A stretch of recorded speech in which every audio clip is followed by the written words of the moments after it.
Hey guys, today we have a special guest with us, Paul Blackburn from Quantum Orange, and he is a behavioral change specialist who has been doing this for 39 years. And I'm going to let you take it from there and welcome yourself. Well, thank you for having me. Um, that's what I do. It's interesting that you describe it that way.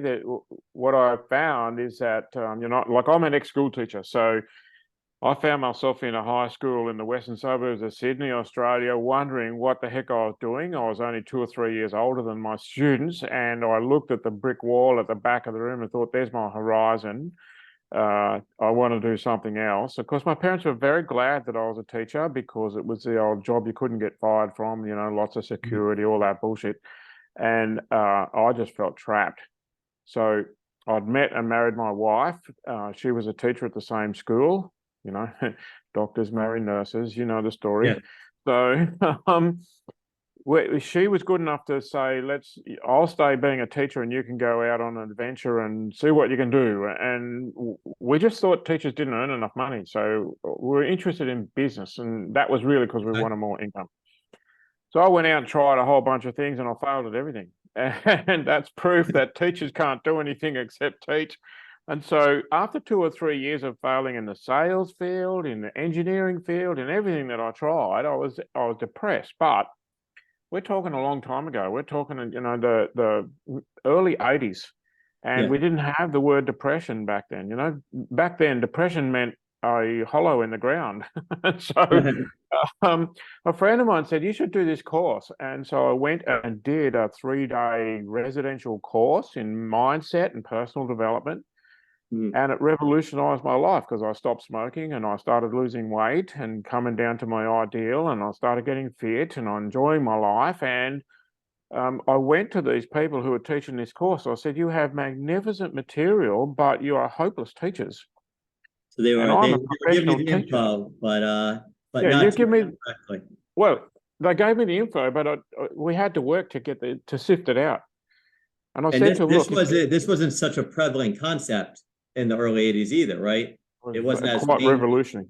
Well, yeah, it wasn't as mainstream to talk. I mean, there was some of the I know. self-help stuff, but it wasn't nearly as prevalent as it is today. No, mate, we're talking woo woo and, Yeah. you name it. It was kind Yeah. of very freaky stuff. Nowadays, you would call it very common. Nowadays, you Yeah. would call it living from your spirit, Yeah. coming from your essence or your core. But back then, it was kind of like, all this airy fairy stuff. But I said to him, "Look, you are hopeless at teaching, but you have great information. And I'm a great teacher and I don't have the information. How about Yeah. we do a swap?" And we did. And that got me into the field. And I found myself back where I love to be, which was teaching. But now I was teaching material that I was in love with. And I Okay. love teaching adults because adults have the option of getting up and walking out.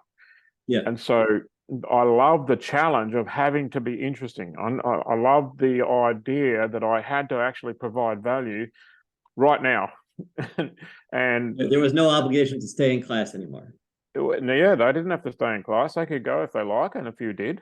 And that taught me about, all sorts of good things. So that's basically for the last 39 years, I've been teaching people how to be a better version of themselves by Mhm.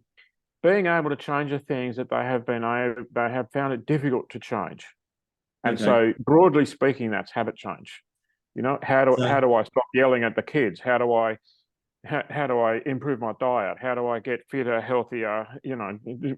There's a typical list of things. How do I stop procrastinating is probably the question I get asked most often. yeah, I Closely mean, followed by, on almost all levels of life, we could use habit change to benefit our lives. And yes, I, yes. I think the key is the admission that we need the help. The key is saying I need help or that I can't do it on my own. And in Western cultures, we're not great at that. Yeah. In Western cultures, we're kind of taught that it's almost a shameful thing to admit that we need help. Yeah. You guys in America are a lot better off than us in Australia. In America, it's kind of okay to have a psych. I went and saw my therapist is a very common expression Yeah. in the US. In Australia, that's kind of like, paint a target on me and poke fun at me. Yeah. Well, it was like that in America for a while, I think. I think it's Uh-huh. gotten a lot more comfortable with people. And I think it's so prevalent. mental health issues right now, that I think it's almost it's almost mainstream to have it, that it's kind of hard to really be judgmental. And that not that we should have been judgmental at any period, but I think the fact that it's become more and more mainstream and more people are accepting that they do have it has helped people come to terms of admitting that they go and they get help and stuff. And the reality is, I mean, and you know this better than anyone, is that none of us are perfect at anything. We all have room to grow in everything. And we just kind of need help and assistance and guidance and teachers to get better. And I like to tell my patients when they walk through the door that I have yet to meet the healthiest person in the world. And until I meet that person, there's going to be room for whoever walks through my door to work. So yes. So when you started what was that? Oh, I was just going to agree with you and say that there is one parameter that I see, and that is that that admission that I need help is usually accompanied by a recognition that I've done reasonably well, but I've done well enough to recognize I could do better. Yeah. I think that's the client that we want to meet. We all want to meet that person. I think a lot of people get stuck with I'm doing good enough phase, where it's I mean, you see it in all aspects of society, from health to finances to relationships, where it's like, we're not bad, right? We're better than average. But do you want to really do that look in the mirror and say, well, is there better? Do I want to do the work to be better? Can I be better? And how do I become better? And where do I find that assistance and guidance to become better? I think that's really where somebody like you comes in, is when people come to that admission and they go, hey, I do want more. I do want to be better. I do want help. Now what do I do? Now it gets hard. Now that I've come to it's hard enough to fun, It's a funny thing that I can tell someone who's interested by the way they ask the question. So someone who doesn't want to work to the best of their ability will say to me, but I'm doing all right. I'm eating healthy. And they're 50 pounds overweight. And I go, well, you're not even that healthy. So that person will have an argument with me and move on. The person who we can help is the one who says, how do I lose this 50 pounds? What have I got to change? What have I got to do?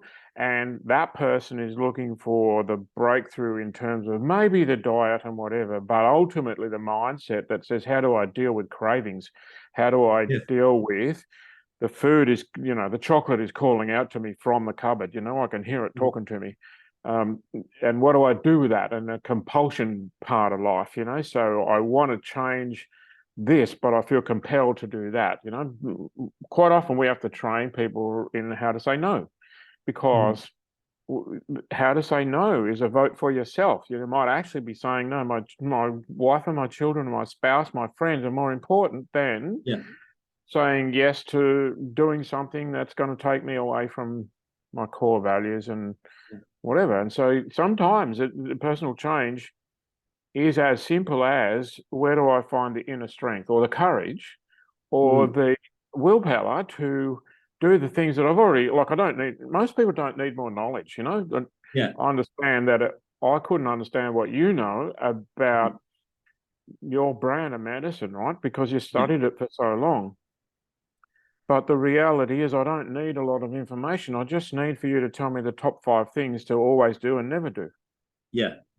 And if you said, Paul, never lay around on the couch all day, never, have a job where you're sitting down all day, or, always go for a run or whatever it was, I could go, okay, now just show me how to do that. And I could go with that. So most of us don't need more knowledge. We need more capacity to implement what it is that we already know.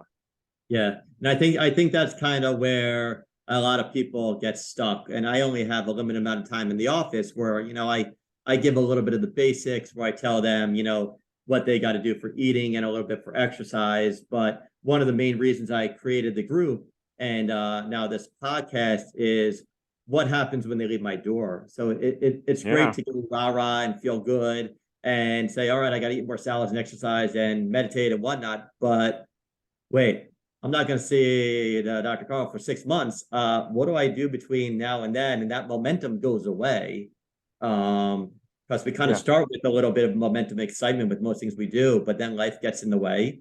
And how do we continue the process when challenges of life come up without making the excuses, right, of the challenges of life? You know, we're able to give ourselves a little bit of I'm trying to think of the word, a little bit of a, not really a pass, but we don't want to be judgmental on ourselves, but we also still want to allow ourselves to reach our goals and not give ourselves too easy of a pass where we say maybe not this time, maybe in a year, or maybe in 3 years, and then it just never happens. Because the reality is, you know, while there are some really transient catastrophic occurrences in most lives, most of the time it's just stressful situations that we end up using as excuses to not take on what we really want to take on. So how do you kind of help people through that? How do you help people through those?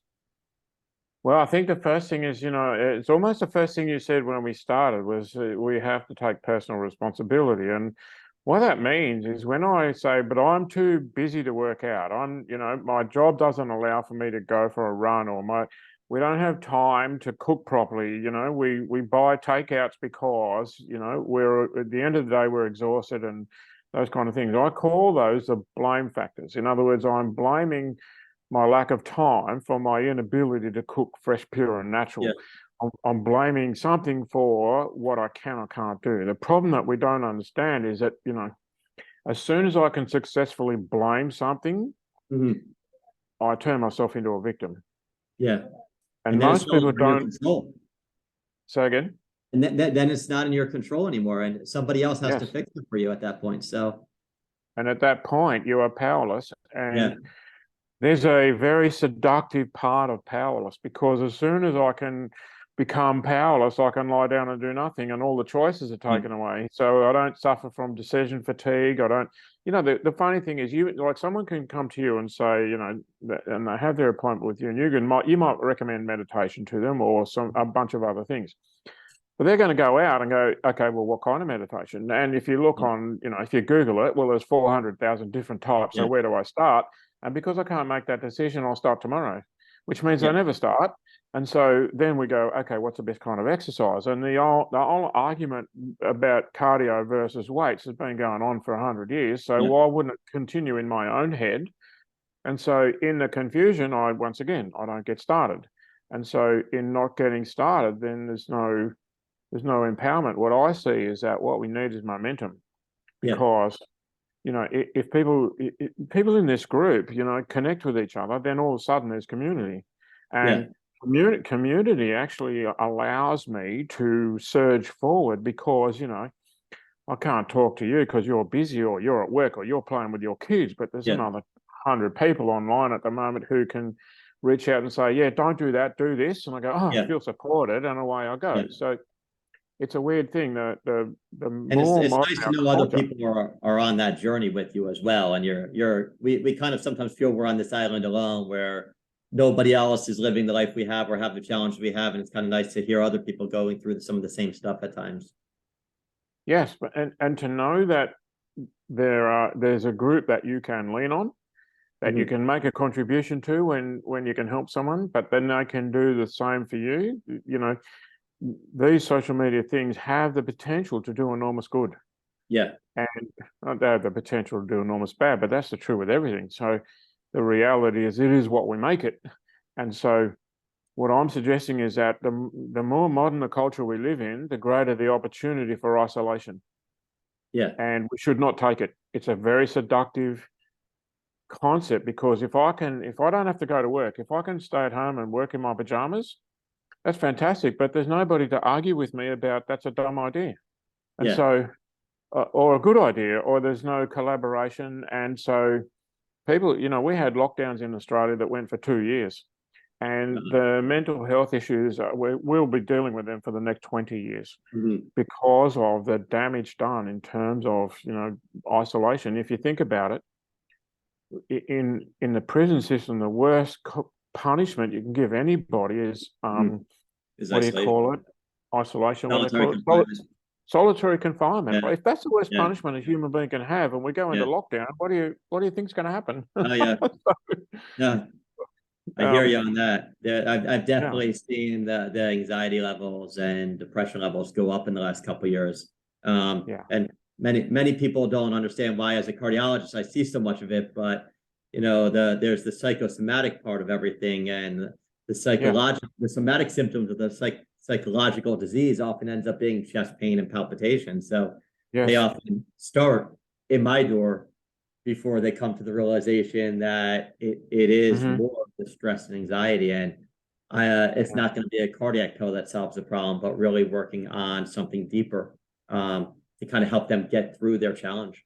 It's hard. So yeah, so often it's, and I don't know how you do it because, you have such a short time span with someone. Yeah, When I get a new client, their first session is probably 2 hours, yeah, and we go through everything. And at that point, I can realize, okay, they might need to come and see someone like you mm, to get help at that specific level. But I know that it's the anxiety that's causing the heart problems, and we yeah, need to deal with that. And the anxiety is actually created by fear of the future and not yeah, living in the moment. And so I can say to them, you need to go and sit in the park and have a picnic with your family. Take your kids and a wicker basket and some food and go sit in the park and kick a ball around, or go for a swim or a walk or whatever. A lot of people, the best thing they can do is buy a dog, because the dog will love them unconditionally, and the dog will force them to wrestle on the ground with them and take a moment. And for some yeah. people, that's the only It moment. allows them to get out of their head a little bit and kind of Yes, focus on something yes. different. Yeah, we've got to Let get me out let of me ask our you heads. a tough question, and I probably won't love the answer to this, but do people need to be ready? Can you help change someone who's not ready for change? Or do they have to Yes. come to the acceptance that they need change? Well, I agree that it's actually an essential ingredient. People have to be ready to change. That's why we Yeah, have expressions like you can lead a horse to water, but you can't make it drink. yeah. That's That always a horse, challenge I find when a spouse wants their person to quit smoking or whatnot, but the person who is smoking hasn't come to the acceptance that they need to quit smoking. So yes. is there anything a partner could do that could kind of, or a loved one could do that could kind of help the person who needs that change really kind of come to the realization, or everyone's just on their own journey and they have to reach it at their own time? Everyone's on their own journey, and the funny thing is, a spouse is probably the least powerful person in your life Yeah, because you know how to defend their arguments, and you can see their arguments coming a mile before they say it anyway. yeah, Generally speaking, what happens is that someone will walk in the door and say to their spouse, "I was just talking to the next door neighbor, and guess what they said?"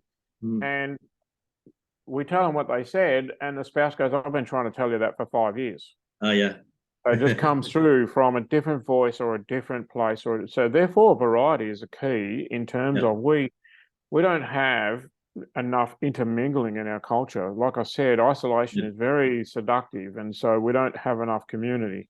If you look at people who live to be 100 or above and are still capable of looking after themselves, cooking their own meals, people who live to be over 100, the one common denominator is community. They have yeah. large It's a groups huge of thing. warm friendships. Okay, well, that's got to tell you something. If you want to be healthy and live a long time, then you've got to Yeah, start reaching out rather than withdrawing within. It's probably the one single fundamental change that everybody could take. And it will probably introduce the thing you're talking about, which is the larger my community, then the greater the chances are I'm going to hear something from somebody that twigs my mind and makes me wake up to myself and I should make some changes. yeah. No, that's definitely true. And you also get to see different people from different situations dealing with stuff. I mean, I often get Yeah, told that I don't understand because I'm younger or I'm thinner or I'm a doctor, I'm supposed to know. So, yeah, and they use that as an excuse. They're like, oh, well, you're thinner. No, you don't understand the challenges of somebody heavier. And yeah, so when you see somebody who is going through a weight loss process and does have a lot of weight to lose, and they're out there doing the work, then it's a little bit harder to make that excuse, and you kind of have to really look back in that mirror a little bit more. So yeah. And we want to talk to people, we do best with people who've already been through it. So people who've been through trauma do well talking to other people who've been through trauma, particularly if it's the same kind of trauma. If your house burnt down, it's handy if you can talk to someone else whose house burnt down, because there's a sense that you know me or what I've been through. We tend to associate at that level. It means that we need a chance to connect as human beings before we can start to get the message. In other words, we have to meet at a core level, and sometimes it is through trauma. Yeah. But it could equally be we just had children. So when we meet through some level that brings us to a level where we're the same person, you and I are both human beings stuck in the bodies that we're stuck in. Yeah. When we can meet at that level, then we can share what we've learned on our journey. And you can make a difference to me and I can make a difference to you, but we'll have to establish that communication bridge first. Yeah, that definitely makes sense. With behavioral change, where do you think health falls? Do you think certain things are easier for people to change than others, whether it's, relationship change, health change, financial change? Where do you think health falls in that mix? Are people tend to be more motivated, less motivated? What has been your experience with that? My experience is that most people find it difficult and they would rather talk about their finances and changing their finances because that's numbers on a piece of paper. We can kind of tough it out. But if it comes to changing my diet, then I have to go through all sorts of emotional upheaval. And so when we look at things like, depending on your family background, I was brought up in a family where you always cleaned your plate. If you left anything on the plate, then that was a mark of disrespect to my mother, who was a cook. So what that means is I eat everything I see. So I have to change that. That's a difficult thing to do because it's habitual and it's ingrained over the years. So it's the same as stopping smoking. It's been in there that long. Yeah. So, but I recommend that health is the place people should start because Well, I think it makes everything else easier. I mean, it's hard to optimize other aspects. Granted, I'm a little biased. Perhaps you are a little biased, but I'm going to join in with you and say it's very difficult to enjoy your money when you're dead. Yes, So, I agree. That's one of the reasons I went into healthcare. Is I said, I can make people really rich, but at the end of the day, without your health, it doesn't really matter as much. And that's the greatest impact. Like I feel personally, like really make on somebody's life. And where it's the most important, because I think most people will take being a modestly, modest income and healthy over being very rich and having something terminal. So I don't think there's a lot of people switching places at the last second there. So it's definitely something I'd like to keep that in mind. It's an obvious choice. What I say to people was, look, if we could promise you more energy, like if you could turn up and I could just put a battery in your arm and you would have endless energy, would you take it? Or if that was a tablet, would you take the tablet? Everybody says yes, give me more energy. And I go, okay, I know how you can have more energy. You have to go to bed earlier, you have to sleep a bit better, you have to put decent fuel in that body. It needs the right petrol, or you guys call it gas, right? So you need to feed it the right fuel and you need to stress it, because if you don't exercise it, it rusts and falls to pieces. So if you wanted to wake up with more energy to cope with your day, in other words, let's not talk about health. Let's talk about it just achieving what you've got on your plate. Well, to achieve what you've got on your plate, to do a full day's work, to be a decent parent, to be a decent partner to your spouse, you're going to need a shit ton of energy. And I know where you get it. And you can't get it watching TV, and you can't get it off Facebook, and you can't get it eating takeouts and rubbish, and you can't get it by not going to the gym. So let's just deal with reality here. If you want to have heaps of energy, and who cares how long you live, but if the more energy you have, the healthier you're going to be, and the healthier you are, the longer you live, and the better the quality of your life. What is the bit you miss here? That is winning the lottery. If you do that, you win the lottery. Now, which part of winning the lottery don't you want? I think it's what people need is, they need somebody with them and helping and guide them. One of my favorite things to tell people is that we need to be parented. We fight for our autonomy, and then we get out of our parents' house and like, all right, I can do everything I want. And then at the end of the day, it's, wait, what did our parents teach us? To eat healthy, get off the TV and get outside, go to sleep at a reasonable hour. When you're having a hissy fit, take a time out and breathe a little bit. It's very much the basics of life, but yet we fight so hard against it because it's almost like a rebellion of some sort to some degree. There's no doubt that we want to be the boss. We want to be in charge, and Yeah. we want to allow ourselves to have all the things we weren't allowed to have when we were a kid because we thought that would make us happier. And it actually But doesn't. chocolate, Your parents were onto something. well, like the thing is, we don't understand because we were children. We don't understand that the chocolate was not going to make us happier. Yeah, exactly. We thought that having a push bike or having a holiday or having what the other kids had was going to make us happier. But it wasn't. It was just going to make us the same level of miserable that we were before. But if you have a bicycle, well, now you're mobile and you can spread the misery further than if you were walking. So that's the only difference. So we think things which are external to us are going to make us happy, you know, like a better house, a better car, a better spouse, you know. People constantly change spouse thinking I'll get a new one and they won't be happier. They'll be more miserable because it just multiplies everything. They haven't fixed the internal process. So yeah. For somebody on day one meeting you and you know they're ready for change, what would be 3 things you would want them to take home? I mean, obviously to work with you is a long process, and frankly all of us are on a lifelong journey of optimizing our health and we need guidance along our whole life. But if you have somebody who really wants to get started, what would be 3 things you want them to really know? If you never meet me again, I would say 3 things. Go to bed early, because that means you get enough sleep that when you wake up, you're not searching for energy, which will make you eat the wrong food. So go to bed early so that you wake up naturally and feel refreshed. You won't be hungry. And that means that's first thing. Second thing is eat so that you nourish your body and take care of it. It is your temple, look after it. And the third thing is exercise so that you keep that thing in good shape, because those things will affect your mindset. And I'm a mindset specialist. In other words, people come to me for mindset and I say, if you want good mindset, you will work on food, exercise, and rest. Exactly. What will be like the one intro thing for somebody on mindset? Like lesson number 1 for mindset on for where somebody should go with that? Like what would be the first thing you would teach somebody? If it is to be, it's up to me. If it what? If it is to be, yeah, it's up to you. Up to me. Taking self-ownership of their life. Okay, yeah, you can't get anywhere. I don't think that you can start without that. So, you know, I'm in full agreement. So, I will end with 2 personal questions. All right. So, number 1, what is your hardest challenge in health?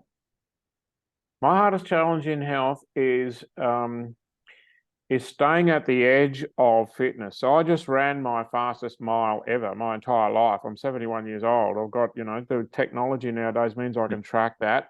And so you're still out there running every day. It's great. You're still out there to run enough. Making your best mile as you age. That's one of my goals is to age better, because it's a downhill battle. Everything's going downhill. I tell people after 35. So if you're not working harder, you're going on the wrong way of the curve. So yes. And the other thing is that for me personally, I want to live my values. I want to actually be an embodiment of what I believe in. And so I want to act with kindness and generosity and a sense that the world is and life is an enormous adventure full of opportunity. And I want to live with compassion and heart. And I want to be I want to be the best dad possible for my 2 kids and for my grandkids. I just want to live what I believe, because I find that so enriching and so rewarding, and I don't need to tell anyone or, you know, get a boat or a car. So I think you kind of touched on my last question there, but I'm going to ask anyway. So it is, what is the definition of healthy for you? But I think you kind of started alluding to it with that last comment. For me, health is having enough energy to play with my grandchildren and to do the things. I want to be bright and adventurous. I want my grandchildren to remember me as someone who is huge fun.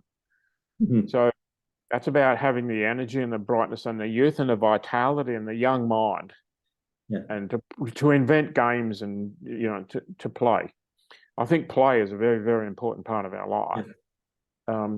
And I want to be a good man. I want to be the person that is generous and kind and warm and loving and supporting, and not because that does something out there, but because of what it does for me. Yeah, that's great. So I really appreciate it, and thank you for taking the time with us today. If somebody wanted to learn a little bit more about you or work with you, how would they go about doing that? just go to our website and there's a bunch of free stuff there that they can get and use that to decide if they like us or not. And if they don't like us, go find someone else, but stay on the path. And And if they do like that website is quantumorange.com. quantumorange.com, there's a Okay. bunch of, I would recommend our 21-day habit change challenge. It's a kick-ass program and you'll definitely change every habit that you want, because 3 weeks is a long time.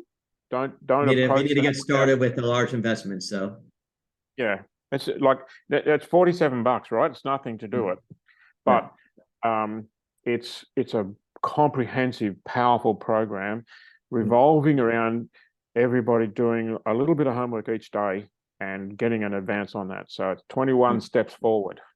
So creating the building blocks for the future. yes. All right. Well, thank you so much. Is there anything else you would like the audience to know? Well, all I'd like them to know is that every minute they invest in their health is going to repay them with interest. Yep, I agree. It's the best investment you can make. Best investment you can make. Cool. Thank you for having me. Thank you.